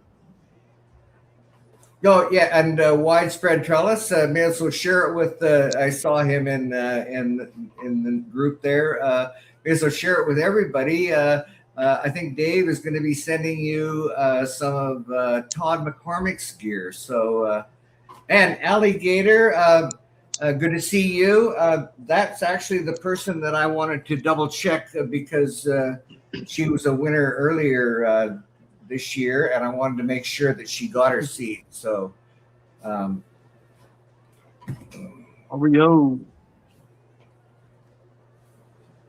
yeah, turmeric. Something I learned about turmeric, and maybe I can be corrected, but they said that when you add black pepper to turmeric, it like multiplies the effect of the turmeric like incredibly. And don't ask me what the science is. Oh, actually, I think it was Miranda that told us that. Yeah, it does. Yeah. Okay. All right, last one. Hey, a lot of new faces. Great to see everybody. Great to see y'all. Yeah, some of these names are getting shortened. So I hope you know who you are. All right, let's get that out of here. Let's stop sharing that. Let's go back and share this. Yeah, give us that turmeric story. Mosquito All right, let's check it out. Ah. Let me go to StreamYard, share screen. Hey, Josh, are you using a green screen? Incredible benefits of turmeric. No, it's around. Rated around the world for its. Yeah, you can ask questions in the middle of a video, man. 9 incredible benefits of turmeric. Spice is celebrated around the world for its earthy flavor and powerful medicinal properties. A staple in traditional Indian and Ayurvedic practices, turmeric owes its benefits to curcumin, its active compound. In this video, we'll dive into 9 remarkable benefits of turmeric and share a bonus culinary tip to help you incorporate it into your meals. Number 1. Fights inflammation. Curcumin in turmeric is a powerful anti-inflammatory agent, making it effective in combating chronic inflammation associated with conditions like arthritis, heart disease, and diabetes. Its effects are comparable to some over-the-counter anti-inflammatory medications without the side effects. Regular use of turmeric can help reduce joint pain, swelling, and overall inflammation, promoting better long-term health. Number 2. Boosts antioxidant power. Turmeric is loaded with antioxidants, which neutralize harmful free radicals in the body. These antioxidants protect cells from oxidative stress, slowing down aging and reducing the risk of diseases like cancer. Curcumin also enhances the activity of the body's natural antioxidant enzymes, doubling its protective effects against damage. Number 3. Enhances brain function. Curcumin has been shown to increase levels of brain-derived neurotrophic factor, BDNF, a key growth hormone that supports brain health. Higher BDNF levels are linked to improved memory, focus, and cognitive function. Additionally, turmeric may help delay or reverse neurodegenerative diseases like Alzheimer's by reducing inflammation and oxidative stress in the brain. Number 4. Supports heart health. Turmeric promotes cardiovascular health by improving blood vessel function and reducing inflammation. Its ability to lower bad cholesterol, LDL, and prevent blood clots makes it a valuable addition to a heart-healthy diet. Studies also show that curcumin helps reduce arterial plaque buildup, decreasing the risk of heart attacks and strokes. Number 5. Aids in digestion. Turmeric stimulates bile production, aiding in the digestion of fats and reducing symptoms of bloating, gas, and indigestion. Its anti-inflammatory properties also soothe the gut lining, making it helpful for managing conditions like irritable bowel syndrome, IBS, or gastritis. A warm cup of turmeric tea can be a simple remedy for digestive discomfort. Number 6. Strengthens immunity. The anti-inflammatory, antibacterial, and antiviral properties of turmeric make it a potent immune booster. Curcumin enhances the body's ability to fight off infections and illnesses, especially during cold and flu season. Adding turmeric to your meals or drinking it as tea can help fortify your immune defenses. Number 7. Promotes healthy skin. Turmeric's anti-inflammatory and antioxidant properties make it a favorite ingredient for glowing skin. It reduces redness, acne, and signs of aging while brightening the complexion. Applied top. like eczema, psoriasis, and dark spots, leaving you with healthier, more radiant skin. Number 8. Supports joint health. Turmeric's anti-inflammatory effects are particularly beneficial for joint health. It alleviates pain and stiffness in conditions like arthritis, helping improve mobility and quality of life. Studies suggest that curcumin supplements can significantly reduce joint discomfort, making it a natural alternative to traditional pain relievers. Number 9. May lower cancer risk. Research shows that curcumin can inhibit the growth of cancer cells and reduce the spread of tumors. Its antioxidant and anti-inflammatory properties protect cells from DNA damage, which can lead to cancer. While not a cure, turmeric may serve as a supportive tool in cancer prevention and management. Bonus, a culinary gem. Turmeric adds a warm, earthy flavor and vibrant color to countless dishes. It's perfect for spicing up curries, soups, rice, and roasted vegetables. Pairing turmeric with black pepper enhances curcumin absorption, boosting its health benefits. Try making golden milk, a comforting blend of turmeric, milk, and spices, for a delicious way to enjoy its healing properties.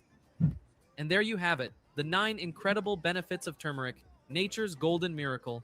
Make sure you like, subscribe, and click the bell icon so you don't miss out on any of our healthful insights and delicious recipes. I need some turmeric. Huh. Interesting. Yeah. I got a little bit of everything. I used it with my Indian cooking, but Dave, you said you use it with your Chinese and a few others too, though. I use it. I eat it a lot, and I add it in my lotion. As a matter of fact, I use turmeric oil in my lotion. So, but right at the end there, they said they had like somebody really suggesting quite a major dosage. I wouldn't mind trying it. Sounds like it'd be a good tea. Yeah. Holy shit. How the time flew tonight, man. I can't believe it. Yeah, did you even eat your dinner? A lot of it. A lot. I left a few fries. But All right. Give some fries to the cat. Hell yeah. Yeah. Where's the joint at? What's that? The joint? Where's Rick's joint at? Yeah, I haven't seen you smoke the joint yet. You can't break the tradition. I smoked one, but I might have the ability to roll another one before the show is over. I don't know. Yeah, we still got a race to do yet. That's right. And do you want to announce next week's it's up to you, our seed sponsor? Either do it like you did it this week, or I kind of like doing it like that, unless I don't. Yeah. What does the audience want? Do they want to draw tonight, or they want to wait till next week? I don't. Well, I can't stand the excitement. That's my problem. But Josh, there's something I got to get off my mind. And I was watching your show one day, and you introduced Cooter and Scooter. Yeah. But you couldn't tell if they were brother or sister. But so then you suggested brother or sister or husband or wife. And all I want to say is, like we are in so much shit with YouTube over cannabis. We don't have to go down the rabbit hole of that other stuff. Okay, just saying. Oh, you don't want to do the brother sister thing? We should just stick to the husband and wife. I'm not sure that works in the turtle family, man. I think they came out of the same egg batch, though. Well. So, that means that they're probably brother and sister. But then, once they, separate, now game on. So now they could continue on. So, but I don't even know. They're so young right now. I'm pretty sure they're almost. They got to be close to almost 2 years old now. Coming close to 2 years old. So, two, they're getting pretty big. So I'm pretty sure Scooter is female, Scooter is male. That's what it looks like right now, but they're still young. You also said that you can tell by their underbelly, or one is concave the male is concave, I guess, so he can get a better run at her. Yeah, that's exactly right. I'm gonna get this channel taken down yet. Okay, I'm just saying. Keep it up. That's all right. It's all good, man. I mean, I saw one the other day, like on Instagram. I don't know if you guys follow the turtle, like the stinging turtle, I think it is, and it's I don't know, that's not the name of it, but it's the turtle that loves black shoes. Like the guy sets a black shoe down, like a white shoe and a black shoe. So, or any colored shoe, but the only one that he'll mount is the black one. Like, I mean, the turtle just comes up and just gets all up on it. And you ever see the turtle, it sticks out its tongue and it just starts making these crazy noises. And yeah, it's quite hilarious to see. And then, like, God, I hope Digger doesn't get like that. Rolling around banging everything, like my dog, Johnny. It's bound to happen. Bound to happen, yeah. But yeah, no, the female is it's bigger. She's usually bigger, so she holds more egg. She's got to hold the eggs. The male's usually smaller. The male's got little short, stumpy little tails, and the female's usually a little longer, straight, thinner tail. And but usually you don't really get to see any of that until they're like 2, like right around now, 3 years old. Like Digger, like he won't even get his hatch, till he's like 3. 3 or 4 years old, you know what I mean? So that doesn't even form until like he's older. Mm-hmm. But yeah, they're fun to hang around, and they're like you can't have anything nice in your pond. I'll tell you that. You're not growing anything nice, like any type of plants or nothing like that, because they destroy everything. Yeah. They're like hogs in a pen. There's nothing left but mud and a hog. Yeah. Imagine if you added birds, man. Well, I thought about that too. Somebody mentioned birds and reptiles, and I was like, I started thinking, I watch Ants Canada a lot, and he has these cages that he sets up, and they're reptile cages, and I was like, well, I could build, like, take the monstera away, like in Digger's area, and just build a cage and put birds and lizards and all kinds of snake. All kinds. If it was me, I would probably have. If it was me, I would have the sound. I would have it playing the bird sound in the air, like a half hour before lights come on, or whatever it is in nature. Birds always wake up first. Yep. And then they're supposed to wake up everything else. Yep. So, yeah, you'd have shit. You'd have bird shit all over everything if you had real birds. Well, that's the problem, with having the lizards and the frogs and, all these other animals, they have to be confined. And this is an open, society in here right now. So everything that's in here can come and go as it pleases. And if I let the doors open and the birds flew in here and the snakes came in and the frogs came in, first of all, the frogs would just be bouncing all over the floor in here and wouldn't be able to get into where they need to be. So I'd find them everywhere. And but yeah, right now I don't find any real, like when I first started, I'd find worms on the floor every once in a while. As the system was getting dialed in, I'd find a worm here or there on the floor. And now I'm sorry, it would come from the garden, or it would come from I don't know. That's the thing. Was it coming from outside trying to get in the garden? Was it crawling out of the garden because the garden was just too, not, doing what it's supposed to do? I don't know. But now I haven't found a worm on the floor or anything on the floor in, months. Yeah. So once it dials in and gets settled. Everything kind of takes its place, knows its role, and does its Exactly. role. Yeah, and that is so cool. It just takes time for them to figure out where they're at, build a home, build a community, get everything dialed in where they want to be, and then everything seems to just dial itself in. And one thing finds okay, what's my role? Like the one that blew my mind when you talked about it was the black soldier fly, which is born without mouth parts. Yeah, it's born to just do what it's supposed to do.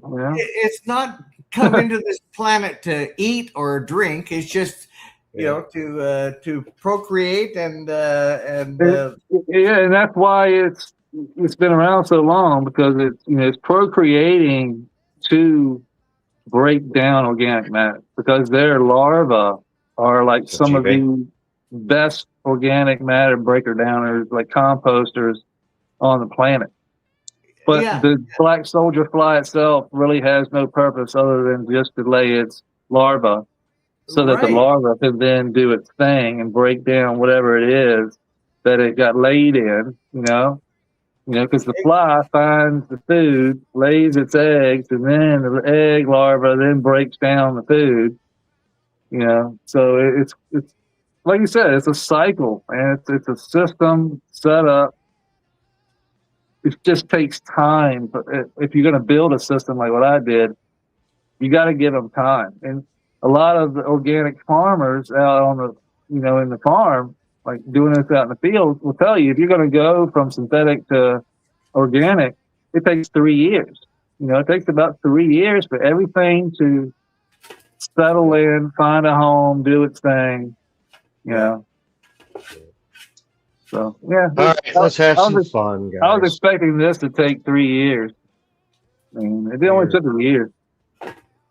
Yeah, but your shit changes by the day, dude. Your shit changes every day.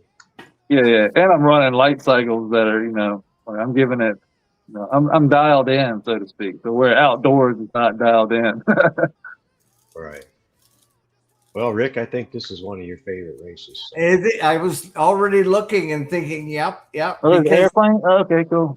These things. Good luck, everybody. Altitude plus, look at that. Woo! First time I saw this. Oh yeah, this is one of my favorites. Down a little bit. There we go.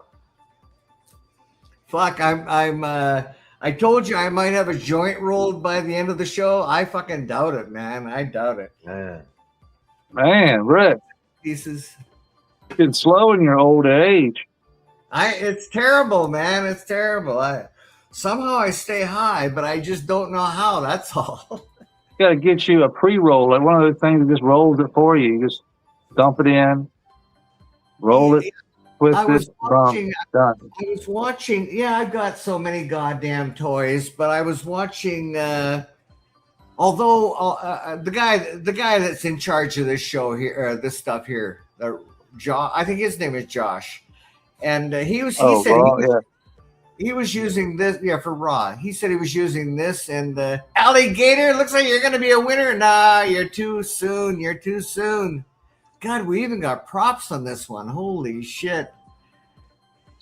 Alligator, stay in there. 5 seconds. I